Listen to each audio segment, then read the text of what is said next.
How do we know if we are a true disciple of Jesus?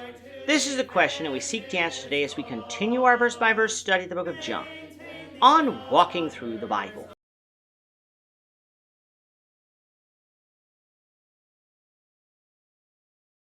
If you have a Bible with you, turn to John chapter 8. We're going to be reading from verses 31 to 47.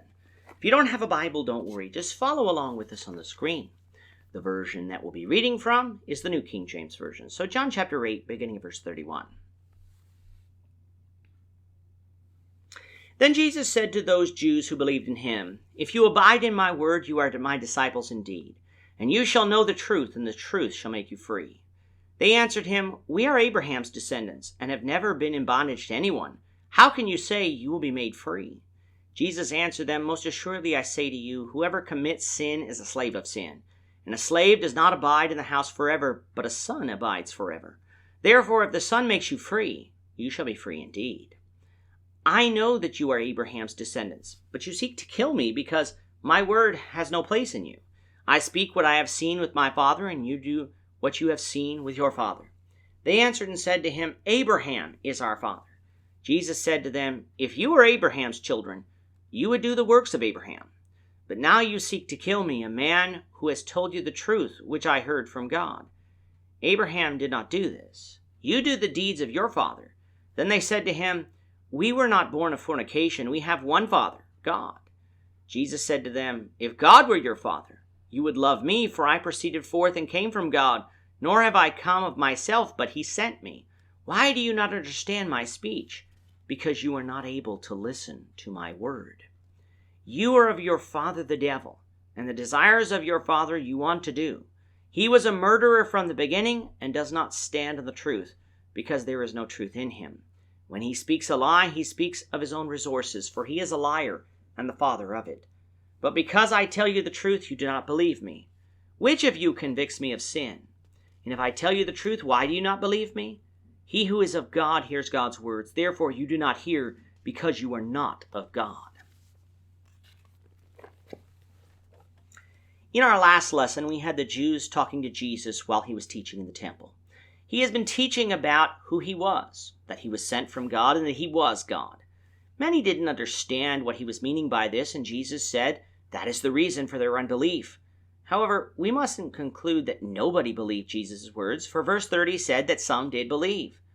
And so in verse 32, Jesus turned to those who believed in him and said that if they abide in his words, then they would be his disciples indeed. In other words, they would truly be his disciples. This is another passage in John that shows us that we're not a disciple of Christ simply on the basis of faith or belief alone. We actually have to abide in the words of Jesus. And that, of course, means that we have to do all that he says. What if we don't do that? Then we aren't really his disciples. We're pretenders, and we will not be saved. However, if we abide in Jesus' words, we will know the truth, and the truth will set us free. How will this be possible? Well, later on in John, we will find Jesus describing himself as the truth, the provider of truth. So if we abide in Jesus, we will not only know the truth that will set us free from sin, but we will have a fuller understanding of the truth, the person of Jesus Christ. Now, verse 33 says that they answered him. And so if we follow our English rules of pronoun usage, we would go back to verse 31 and conclude that what follows is that conversation that Jesus was having among those who followed him. And while that certainly could be true, when looking at the content of that conversation and the events afterwards, it doesn't appear that is actually between Jesus and his new disciples. It appears that it is actually taking place among those who didn't believe. And thus, looking at the overall context, which begins back in verse 21, it is safe to conclude that what Jesus did here was turn to his disciples and express to them their new freedom, while the unbelievers chimed in afterwards saying that they didn't need to be set free because they were Abraham's seed and have never been in bondage to anyone.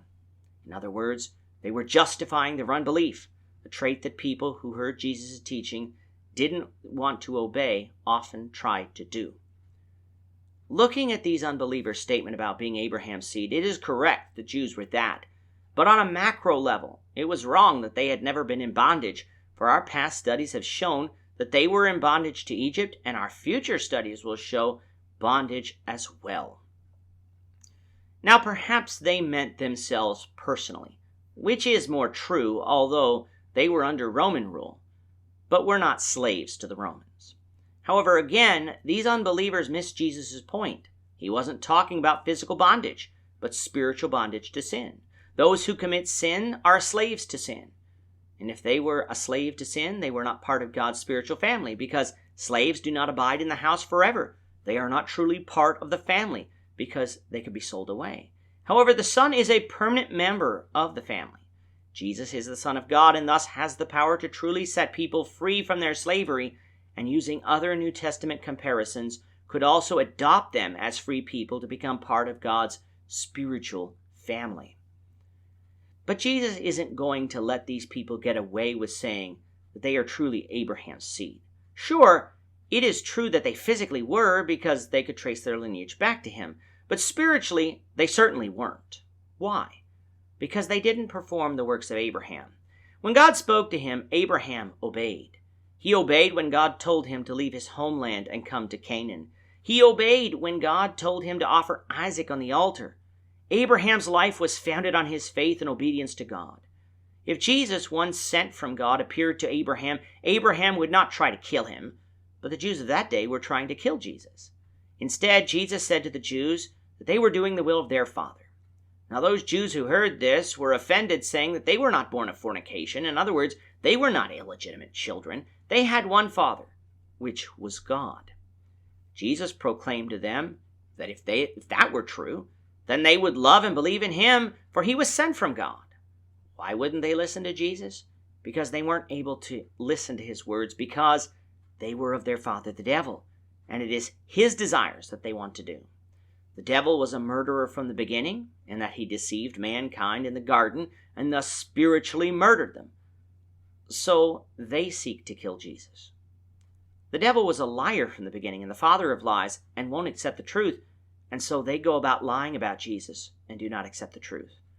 It is not, as some Calvinists teach, that they were incapable of accepting the truth unless God miraculously opened their heart, but if they wouldn't hear the message of Jesus and obey it, it is because they have personally decided to remain on the devil's side. And if we decide to remain there, we will resist the truth. For those who are of God, accept the truth. The unbelieving Jews were not of God. In other words, God was not their father, because they chose not to hear and obey the truth. This is a prime application of Jesus' teaching in Matthew 7, verse 20, of by their fruits you will know them. We'll get to the Jews' response to Jesus, the Lord willing, in the next lesson. With that, our time is up for today. The Lord willing, we hope you'll join us for tomorrow's discussion of John chapter 8, verses 48 to 59, as we continue our walk through the Bible, one verse at a time. Thank you for watching today's episode. We hope that you found it edifying and ask that you not only subscribe to our channel and podcast, but that you like and share this episode among your friends, so that the saving gospel of Jesus Christ can go out to the whole world.